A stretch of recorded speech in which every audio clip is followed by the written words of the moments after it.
আজিকালি মাংস আৰু সুৰা সেৱন কৰাটো কেৱল এটা ইচ্ছা বা চখ নহয়, বৰঞ্চ এটা ফেশ্বন হৈ পৰিছে। আগতে জংঘলত বাস কৰা উপযুক্ত জ্ঞানৰ অভাৱ বা পৰ্যাপ্ত খাদ্য পানীয়ৰ অভাৱ হোৱা লোকে মাংস খাইছিল। কিন্তু আজিকালি বহু শিক্ষিত লোকেও মাংস খায়। এনেকুৱা নহয় যে আন একোৱে নাই খাবলৈ। খাদ্যৰ সোৱাদত একো দেখা বা নুশুনাটো পচন্দ কৰে। ইয়াৰ পৰা এই প্ৰশ্ন উত্থাপন হয় যে আমাৰ ধৰ্মশাস্ত্ৰই মাংস আৰু মাছৰ বিষয়ে কি কয়? সঁচাকৈয়ে মাছ মাংস খোৱাটো ভুল নেকি? বন্ধুসকল, পুৰাণৰ পৃষ্ঠাবোৰ চালে আমি দেখিবলৈ পাওঁ যে মাংস মানুহৰ বাবে নহয়, ই দানৱ আৰু জীৱ জন্তুৰ বাবে। পুৰাণত কোৱা হৈছে যে এনে আহাৰ খোৱা মানুহবোৰ সাধাৰণতে দুষ্ট, অকুশী, ভীৰু, বেমাৰী, নিষ্ঠুৰ, খঙাল, এলেহুৱা হৈ পৰে। তদুপৰি এনে খাদ্য খোৱাৰ ফলতো আয়ুস কম হয়। কিন্তু মানুহে এই সকলোবোৰ তথ্য আওকাণ কৰি নিজৰ ইচ্ছাক অনুসৰণ কৰে। আপোনালোকক কওঁ যে এনে খাদ্য সেৱন কৰিলে মনটো দুৰ্নীতিগ্ৰস্ত হয় আৰু ইয়াৰ বিকাশত বাধা পৰে। তদুপৰি এনে খাদ্যই মানুহৰ চিন্তা চৰ্চাতো প্ৰভাৱ পেলায়, নিষ্ঠুৰ আৰু লেতেৰা চিন্তাবোৰ মনলৈ আনে। আপুনি দেখিব যে এনে লোকৰ হৃদয় স্বাৰ্থপৰতাৰে ভৰি থকাৰ বাবে দয়া আৰু উদাৰতাৰ দৰে কোমল অনুভূতিৰ অভাৱ হয়। তেওঁলোকে কেতিয়াও নিজৰ আগতে কাৰো কথা নাভাবে। সেইবাবেই কোৱা হয় যে আপোনাৰ মন আৰু চিন্তাবোৰ আপুনি যি খায় তাৰ দৰে হৈ পৰে। অৰ্থাৎ ভাল খাদ্য খালে মনত ভাল চিন্তা আহিব। সিজোৱা মাংস খোৱাসকলক অথৰ্ববেদত তীব্ৰ নিন্দা কৰা হৈছে। স্কন্দ পুৰাণত কাশী খণ্ডৰ ৩য় অধ্যায়ত স্পষ্টকৈ উল্লেখ আছে যে মাংস খোৱা ব্যক্তিৰ জীৱন অভিশপ্ত। এনে ব্যক্তিয়ে জীৱনকালত আৰু মৃত্যুৰ পিছতো সুখ নাপায়। স্কন্দ পুৰাণৰ মতে মহাদেৱে এনে লোকক ৰক্ষা নকৰে। তেওঁলোকে কেতিয়াও পূজা গ্ৰহণ নকৰে। তেওঁলোকে দিয়া পূজা অৰ্থাৎ কেতিয়াও গ্ৰহণ নকৰে। কেৱল এয়াই নহয়, বৰাহ পুৰাণতো এই কথা কৈছে, য'ত ভগৱান বিষ্ণুৱে তেওঁৰ বৰাহ অৱতাৰ উল্লেখ কৰিছে যে মাংস খোৱা ব্যক্তি তেওঁ ভক্ত হ'ব নোৱাৰে। তেওঁ কৰা পূজাও গ্ৰহণ নকৰে। গীতাত ভগৱান শ্ৰীকৃষ্ণই কৈছে যে সাত্বিক খাদ্য অৰ্থাৎ চাউল, দালি, ঘেঁহু আদি খাদ্য সামগ্ৰী মানুহৰ বাবে উত্তম। ইয়াৰ ফলত মানুহৰ আয়ুস বৃদ্ধি হোৱাই নহয়, মনটো শুদ্ধ হৈ পৰে। তদুপৰি সাত্বিক খাদ্য খালে শক্তি, বুদ্ধি আৰু স্বাস্থ্যৰ উন্নতি ঘটে আৰু ইয়ে তৃপ্তি প্ৰদান কৰা খাদ্য। অথৰ্ববেদতো কোৱা হৈছে যে মানুহে ঘেঁহু, চাউল, দালি, শাক-পাচলি, ফল-মূল আদি খাদ্য হিচাপে সেৱন কৰিব লাগে, কিয়নো এইবোৰেই হৈছে সকলো মানৱ জাতিৰ বাবে আটাইতকৈ পূৰ্ণতাপূৰ্ণ আৰু সুখৰ যোগান ধৰা খাদ্য। যজুৰ্বেদত কোৱা হৈছে যে মানুহে ঈশ্বৰৰ সকলো সৃষ্টিকে নিজৰ আত্মাৰ সমান বুলি গণ্য কৰিব লাগে।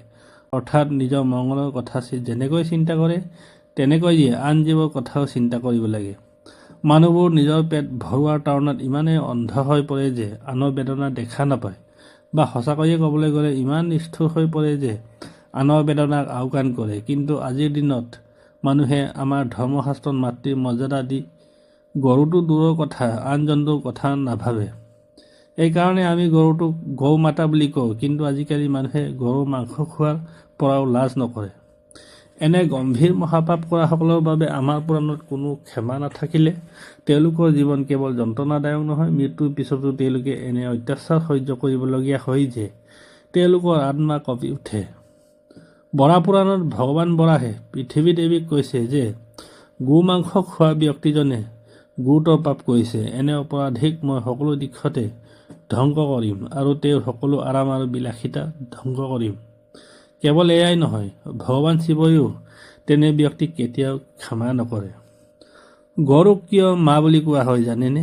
ইয়াৰ মূল কাৰণ হ'ল ভগৱান ব্ৰহ্মাই যেতিয়া বিশ্ব ব্ৰহ্মাণ্ড সৃষ্টি কৰিছিল তেতিয়া তেওঁ প্ৰথমে জন্তুৰ ভিতৰত গৰুক পৃথিৱীলৈ পঠিয়াইছিল। সকলো জীৱৰ ভিতৰত গৰুৱেই একমাত্ৰ জীৱ, যিয়ে নিজৰ গাখীৰ আৰু মৰমেৰে মাতৃৰ দৰে সকলোকে লালন পালন কৰে। আপুনি নিশ্চয় শুনিছে যে এগৰাকী মাতৃ ঈশ্বৰতকৈ শ্ৰেষ্ঠ।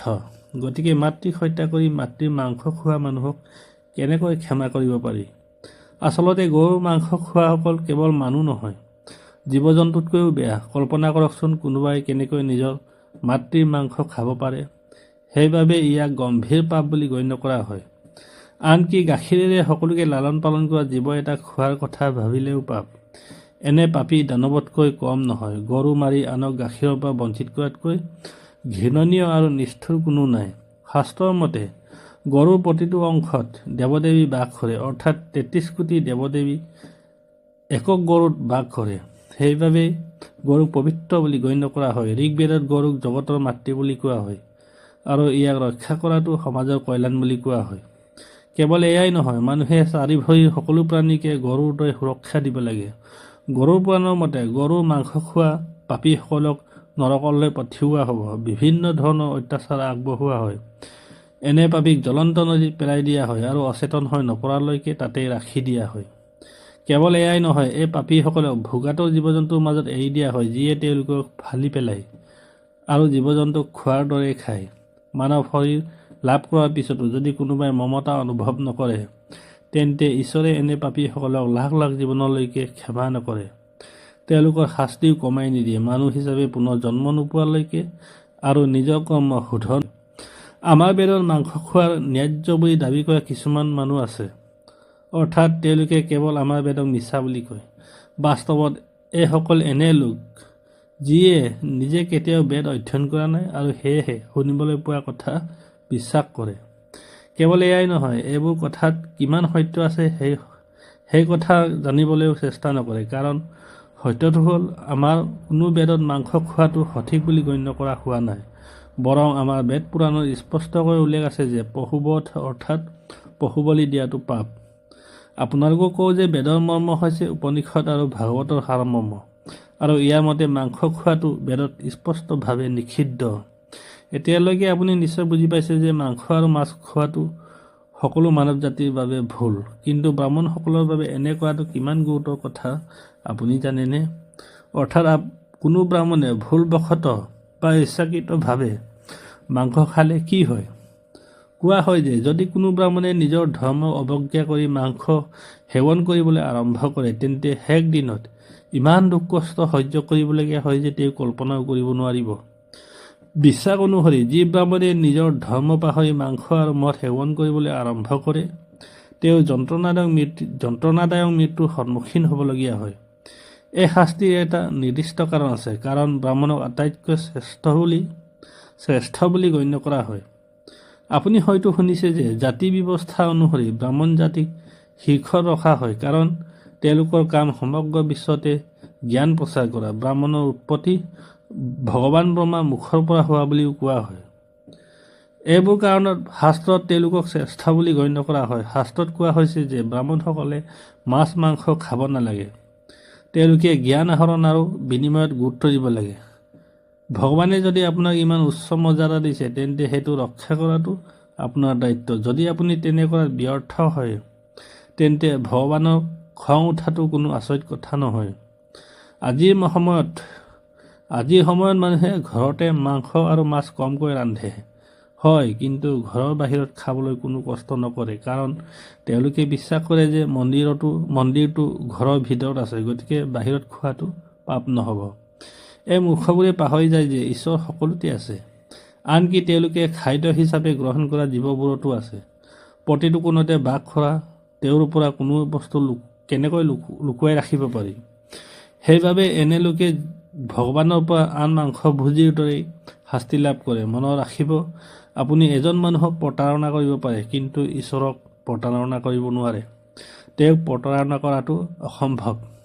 সেইবাবে মাংস কেতিয়াও খাব নালাগে, ঘৰতো বা বাহিৰতো খাব নালাগে।